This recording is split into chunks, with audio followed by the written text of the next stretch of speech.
Bonjour, vous êtes de plus en plus nombreux à vous abonner sur votre chaîne mathématique. Merci pour votre fidélité et continuez sur cet élan. Aujourd'hui, nous allons définir ensemble ce que c'est un triangle. Nous allons donc se placer dans un plan euclidien. On va considérer un plan euclidien à une grande surface, comme ça. Et on va supposer que le tableau appartient à ce plan euclidien. Donc, je peux dessiner sur le tableau. Voilà. Donc, le triangle ABC, voilà. Ça, c'est un triangle ABC. On voit bien que pour aller de A à B, je peux parcourir une distance X et je peux parcourir une distance Y plus Z. Donc, je peux aller directement de A à B en parcourant X et je peux aller de A à B en parcourant Y. D'abord, je vais faire C et après, je reviens vers A. Y plus Z. Mais X est plus petit que Y plus Z.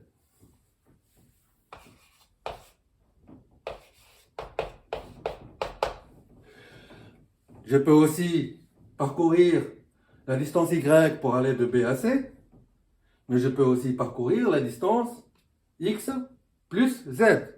Mais Y est plus petit que X plus Z.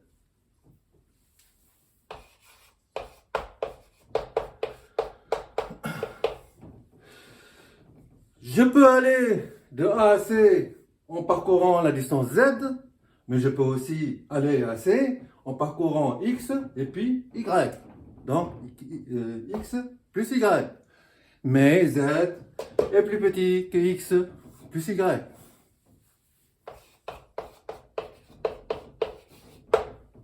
Voilà. Autrement dit, un triangle, c'est équivalent à dire que X plus petit que Y plus Z, Y plus petit que X plus Z, et Z plus petit que X plus Y. Ça, un triangle, c'est équivalent à ces inégalités. Un triangle, c'est équivalent à l'inégalité triangulaire avec ces trois inégalités. On est d'accord? Voilà. Maintenant, je fais une remarque qui peut être un théorème. Tous les triangles sont constructibles. Il n'y a pas de triangle qui n'est pas constructible. D'accord? Parce que tous les triangles, c'est équivalent à dire que les trois inégalités sont vérifiées. Ok? Triangle particulier.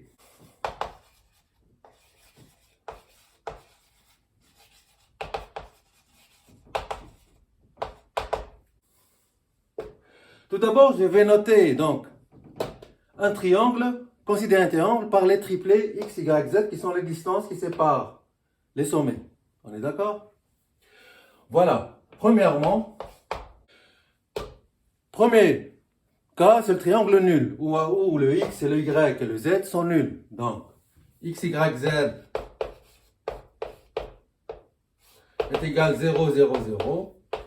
C'est le triangle nul. Ou alors, on peut dire donc réduit à un point. À un point. Parce que lorsque les distances sont nulles, ben, tous les trois sommets sont confondus en un seul point. Pour aller à B, ça fait 0. Pour B à C, 0. Et pour A à C, on fait 0. Deuxième cas, le triangle, lorsque je prends x, y, z, est égal 0, A, A. Ça veut dire que je prends x égale 0, y égale A et z égale A. On est d'accord?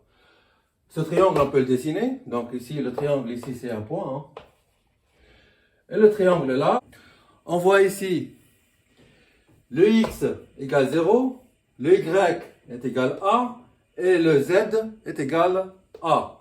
Ça veut dire quoi? Que pour aller de A à B, je parcours 0. Donc A et B sont confondus. C'est le même point. Pour aller de B à C, je parcours A. Et pour aller de A à C, le Z, je parcours aussi A. Voilà la preuve.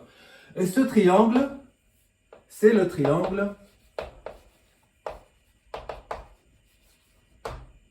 dégénéré. On dit aussi que c'est le triangle qui a mangé son côté. On voit bien, puisque x égale 0, ça veut dire que ce côté-là, il est nul. Ça veut dire que le triangle ABC a mangé son côté x. Et donc, le z et le y sont de même valeur A, et donc ils deviennent confondus. Voilà, ça c'est un triangle très important, retenez-le bien. Troisièmement, le triangle plat. Je prends x, y, z de telle sorte que x plus y égale z. Donc, je prends x, y et x plus y. Donc, z égale x plus y. Dans ce cas-là, le triangle, donc de A à B, ça fait x.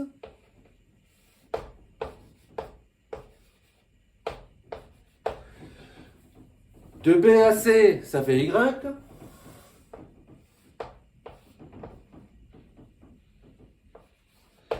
Et de A à C, ça fait x plus y égale z. Donc de A à C, ça fait x plus y. Toute cette distance-là, donc, c'est x plus y. Ce triangle, on l'appelle le triangle plat. C'est le triangle plat. Ok. Vous voyez bien ici que ces cas particuliers sont très importants. Et on n'en parle pas beaucoup. Ces triangles particuliers sont très importants, mais on en parle peu. Si on regarde l'équation de Fermat, xn plus yn égale z puissance n, et on dit que toutes les solutions, n'est-ce pas, à partir de n plus grand que 3 de cette équation sont triviales, il s'agit des triangles nuls et des triangles dégénérés.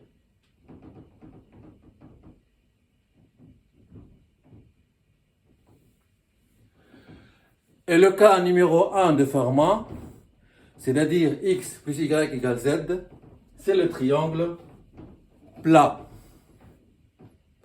Et l'ensemble des triangles plats, il contient les dégénérés et il contient les triangles nuls.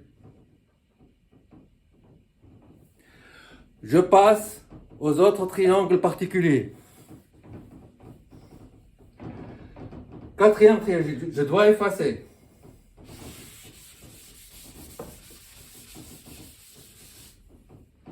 Quatrième triangle. Le triangle lorsque x, y et z sont des pythagoriciens. Sont des pythagoriciens.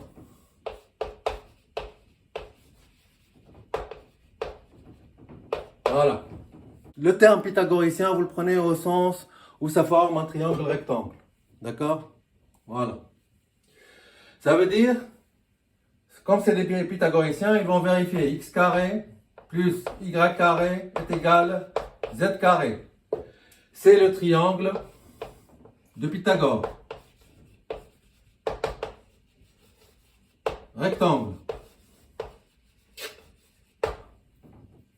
Voilà. Après, nous avons en cinquième position les triangles isocèles, c'est-à-dire de la forme x, y, z est égal à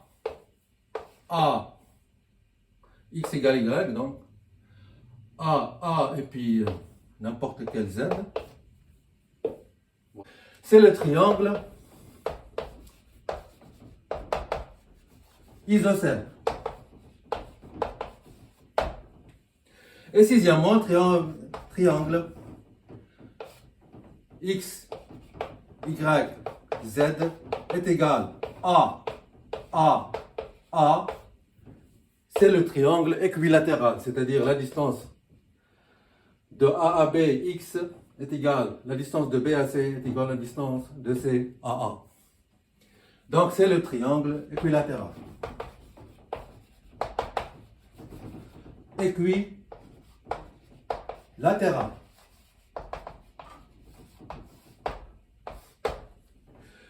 Bon, le but de ce cours, ce n'est pas... Je sais que vous connaissez triangle équilatéral, isocèle, tout ça, les triangles vous connaissez. Mais pour vous montrer ce dont j'ai parlé au début, les triangles nuls et le triangle dégénéré, qui sont les solutions triviales de l'équation de Farman.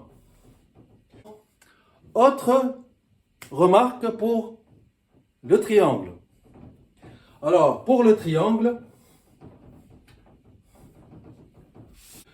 à chaque fois, quand on vous donne trois nombres positifs, à chaque fois, vous pouvez trouver l'ordre qui est le plus petit que l'autre. N'est-ce pas? Maintenant, si on vous donne x, y, z, qui sont trois nombres positifs ou trois entiers positifs, vous pouvez toujours, n'est-ce pas, par exemple, appeler x le petit, y le suivant et z le plus grand. On est d'accord? Ça veut dire, par exemple, moi, dans mon schéma, le petit, je vais appeler x, le plus grand, c'est y, et le plus grand encore, je l'appelle z. Ça veut dire que je peux toujours trouver un ordre à trois entiers positifs.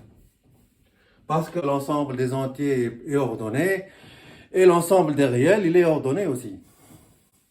Les nombres positifs, on peut les ordonner, autrement dit. Donc, x, comme c'est positif, déjà il est plus grand que 0, donc c'est le premier ordre. Il est plus petit que y. Ça peut être une inégalité large, hein, comme ça. Voilà. Et il est plus petit que z. Donc, trois entiers positifs, on peut toujours les ordonner de telle ainsi. En appelant le x le plus petit, le y le suivant et le z le plus grand. Et dans ce cas, au lieu de chercher trois inégalités pour voir si ça forme un triangle, on cherche une seule. Pourquoi? Parce que les deux premières sont automatiques, se déduisent de cette inégalité-là. Les deux premières, c'est quoi? X, on voit bien, puisqu'il est plus petit que Y et plus petit que Z, il est plus petit que la somme. Le Y, puisqu'il est plus petit que Z, ben il est plus petit que Z plus X. C'est normal. N'est-ce pas? Alors, quand est-ce que c'est un triangle?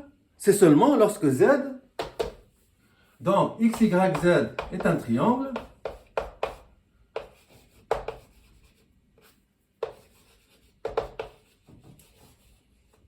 Lorsque, dans le cas où Z est plus petit que X plus Y. Sinon, ce n'est pas un triangle. Ben sinon, sinon on a Z est plus grand que X plus Y, et ce n'est pas, et donc, X, Y, Z n'est pas un triangle.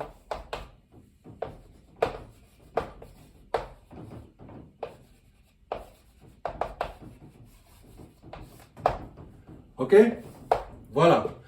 Donc, lorsqu'on a un ordre X plus petit que Y et plus petit que Z, on a deux cas. Ou alors, Z plus petit que X plus Y, et dans ce cas, X, Y, Z est un triangle. Ou alors, Z est plus grand, strictement que X plus Y, et donc ce n'est pas un triangle. C'est compris? Voilà.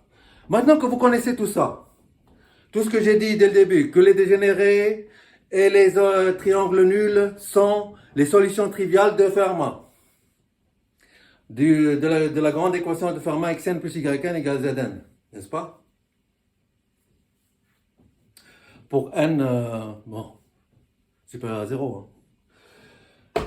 Et maintenant que vous savez que l'on peut, lorsqu'on a un ordre x plus petit que y plus petit que z, cet ordre-là, on peut l'appliquer à l'équation de Fermat aussi. Xn plus yn égale zn, ça signifie que x est plus petit que y est plus petit que z. Et ça veut dire qu'on peut avoir deux cas. Ou alors z est plus petit que x plus y, ou alors z est plus grand que x plus y. N'est-ce pas? Voilà. Maintenant, on fait un exercice d'application. Vous allez voir que la démonstration de Fermat est un exercice d'application du triangle. Voilà. Exercice d'application. Montrer. Donc, exercice d'application. Que toutes les solutions de l'équation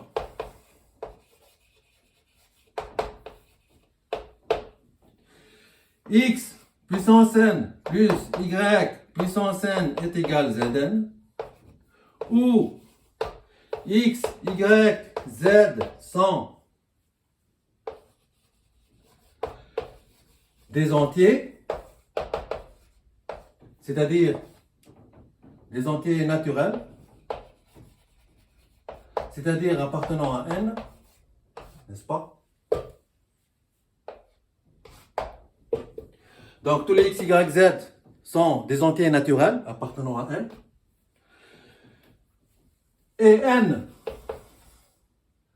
est plus grand ou égal à 1. Donc, la question est la suivante. Montrer que toutes les solutions de l'équation x puissance n plus yn égale zn, où x, y, z sont des entiers naturels. Ils peuvent être nuls. Hein. Et n plus grand ou égal à 1, ben, toutes les solutions là sont des triangles. Elles sont des triangles, y compris les solutions triviales. Avez-vous compris la question? Il s'agit donc de montrer que toutes les solutions de l'équation xn plus yn égale zn, où x, y, z sont des entiers naturels dans n, et n, un entier plus grand que 1, un entier positif plus grand que 1, donc il prend les valeurs 1, 2, etc., 3 et 4, c'est tout ça, sont des triangles.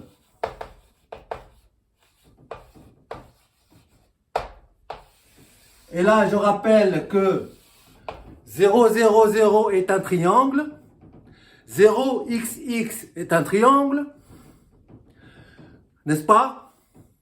X, y, z tel que x plus y égale z est un triangle. X, y, z tel que x carré plus y carré égale z carré est un triangle, n'est-ce pas? Et lorsque x, y, z c'est pas un triangle, il n'y a pas de solution. Voilà. Donc, je rappelle aussi que dans l'équation, ici, je peux trouver un ordre x plus petit que y plus petit que z.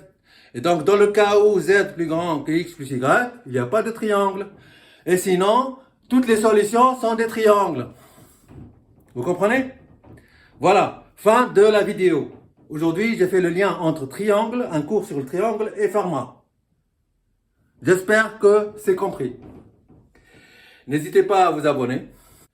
Il s'agit de montrer que toutes les solutions de l'équation xn plus yn égale zn, où x, y, z sont des entiers naturels dans n, et n plus grand que 1, sont des triangles. Je rappelle que les solutions triviales sont des triangles, encore une fois.